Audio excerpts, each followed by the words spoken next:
I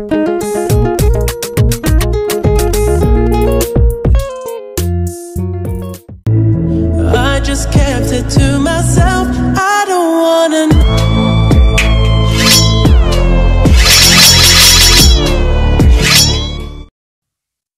Hey everyone, welcome to my vlog. I am Jonas BL Sisura. So for today, I'm at Quezon City University. As a student of Quezon City University, we've always been curious about what makes it special place for students. So me and my friends will go around the campus to talk with some students and ask them why they choose this university. We are really interested in learning what drew them in this university. So without further ado, let's go. Let's ask some students. So, kuya, pwede ka matanong? Okay. So, para lang to sa isang vlog. So, ano yung pangalan at kanong year? My name is Aaron B. Dayo, first year college. So, ang first question, what academic program are you enrolled in and why did you choose it? Naka-enroll po ako ngayon as an BIST student, and why did I choose it? Because wait lang. Kasi nung senior high ako, academic background ko kasi yung pagiging ICT talaga, IT. So may alam ako sa kakalikot ng mga computer. Computer na talaga. So yun lang. Ayun lang. So why did you choose the QCU over other universities? Kasi yung QCU, lang siya, convenient kasi siya sa akin kasi malapit lang siya sa bahay namin. Isang sakayan lang papunta dito, kaya mas pinili ko dito. Tsaka libre lang yung pag-aaral dito. Walang binabayaran. Yun lang. So, do you have any personal connection like family or friend that was enrolled in QCU? Wala.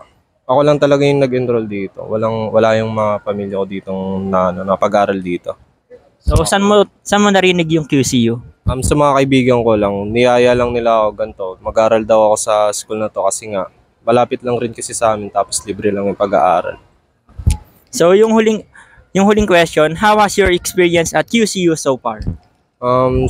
Okay naman kasi habang tumatagal, napaparami yung mga kaibigan ko. So, kada sem may panibagong kaibigan. So, may bagong environment, ganun. Masaya naman. So, yun, maraming salamat.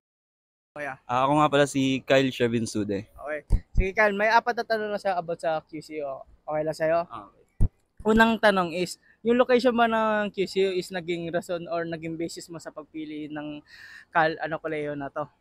Oo, kasi mas preferred ko yung mas malapit lang school para makatipid sa time at makatipid na rin sa pamasahe, baon, lahat-lahat. Okay.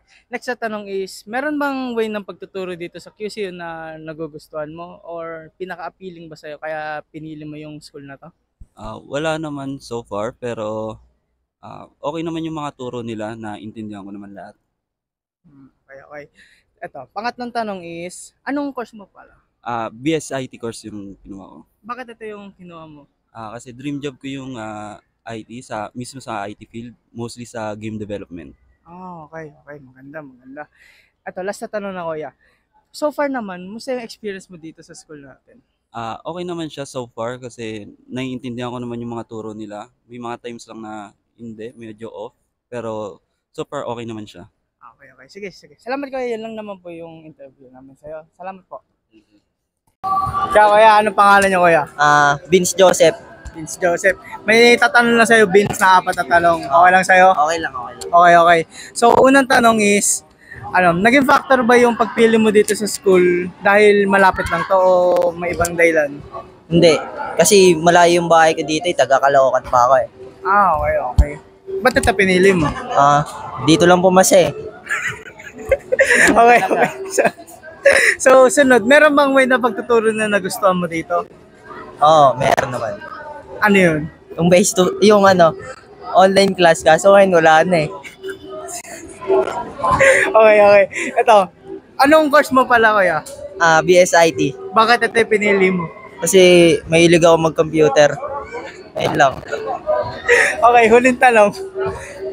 Musta naman yung experience mo dito sa QCU so far? Okay lang, kahit laging late. Okay, sige. Okay lang, palag-palag lang. Kumapasad naman. Sige kuya, salamat po. Okay, thank you. Kaya anong pangalan niyo, kuya? I'm Augustus G. Flores. Okay, may apat na tanong lang ako sa inyo, kuya. Okay lang ba? Okay lang. So, nung pinili niyo ba yung QCU, naging factor ba yung gaano kalayo to sa bahay niyo o kung ano pang ibang factor po? Yes po, naging factor siya kasi Chinicod, di ba may tatlong campus yung QCU? So, meron Batasan, meron San Francisco. Since mas malapit yung San Bartolome kaysa sa San Francisco mula sa amin. So, ito pinili ko sa main branch. Okay. Meron bang way ng pagtuturo dito na nagustuhan nyo? Like may way na narinig mo na ganito sila magturo dito kaya mas nagustuhan mo dito? Narinig ko lang po dun sa ibang alumni natin. Nagpa-focus po yung mga professor natin sa bawat student. Imbis na yung per class, yung nagpa-focus siya sa buong class nan talaga. Bale, na bibigyan ng attention bawat estudyante. Okay. Anong strand mo, kuya? BSIT po. Bakit yan po yung napili mo? Kasi sabi po kasi na mama ko magaling ako mag-computer. Okay. Ito, huling tanong. So far naman, musta yung experience mo dito sa QCU? So far, so good naman kasi napaprovide yung needs or yung resources na needs bilang BSIT student, and also hindi naman okay naman siya for education kasi kuya, ba't ka tumatawa? So okay naman po siya for education kasi yun nga, libre tuition, merong scholarships na pwede ma-applyan. Yun. Okay. Sige kaya, yun lang naman. Salamat po sa oras. So, ano yung pangalan at anong year? Prince Joel Sisalangsang, first year college. Yung first question, what academic program are you enrolled in and why did you choose it? I'm enrolled at BSIT and I choose it because it is aligned in my strand in senior high school, which is ICT, specialized in programming. So, how has your experience at UCU been so far? Okay naman, approachable naman yung mga teacher and yung mga classroom is naka-aircon naman. What made you choose QCU over other universities? Marami kasi sila mga program na mga ganda like yung free laptop. So, yun lang. So, last question, are there unique opportunities or programs offered by the university relate to your interest? Yung mga sa Java, yung sa Tesla, mga ganun. Like yung mga related sa computer, tsaka meron rin silang free laptops, tsaka mga scholarships. Ayun.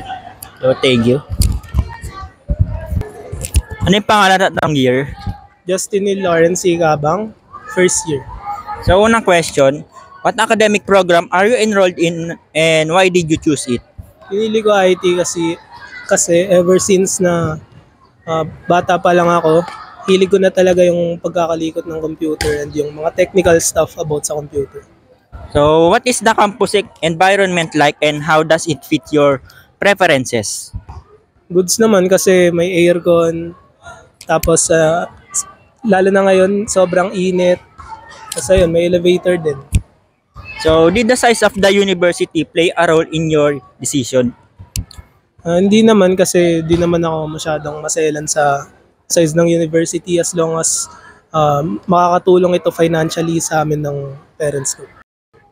Last question, is there anything you like to tell other students who wanted to be a part of QCU?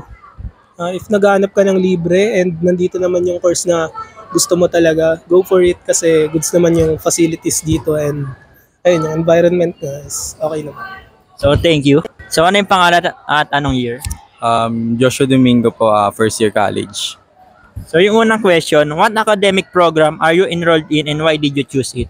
I'm currently enrolled in Bachelor of Science in Information Technology. Napili ko to kasi ito yung isa sa mga choices ko nung senior high ako. Was the location of the university important to you? Repeat. Was the location of the university important to you? Yes, it's important kasi malayo yung bahay namin and need ko ng university na malapit sa bahay namin and also maganda na rin kasi public to. So, did the scholarship opportunities influence your choice? Yes, because my first choice talaga nung senior high ako is psychology pero nabago yun nung nahirapan kami sa financial kaya napili ko dito and yun, pasok din naman yung BSIT course sa choices ko. are some of the unique things you love about being a QCU student? What I love is, yun nga, yung mga ino-offer nila ditong benefits, yung scholarship. Also, maganda rin mag-aaral dito since aircon yung mga room, ganun. And comfortable din ako dito. So yung last question, what are your advice to other students who are having a hard time finding a university? My advice to them is huwag silang ma-pressure maghanap ng university. Maraming university dyan, need lang nila is time and mag-research sila like sa FB groups kung maraming mga university dyan na online and open for them. Okay, thank you. So thank you to all the QCU students we spoke with. It is enjoyable and fun hearing their stories and learning why the student choose Quezon City University. We learned that the factors that influence their decision are the location, facilities, and scholarship opportunities. If you're thinking about attending QCU, I hope this vlog gives you some valuable insights and help you decide what are the factors you need to consider in choosing a university. Thank you for watching and I hope you enjoyed the video.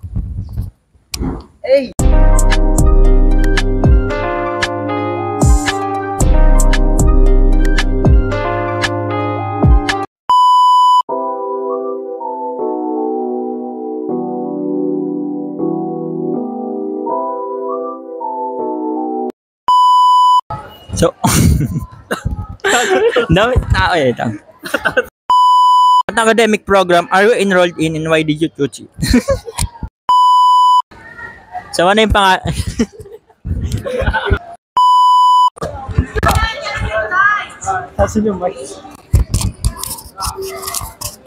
Hello. Hi. Kumusta po kayo? Inaantok.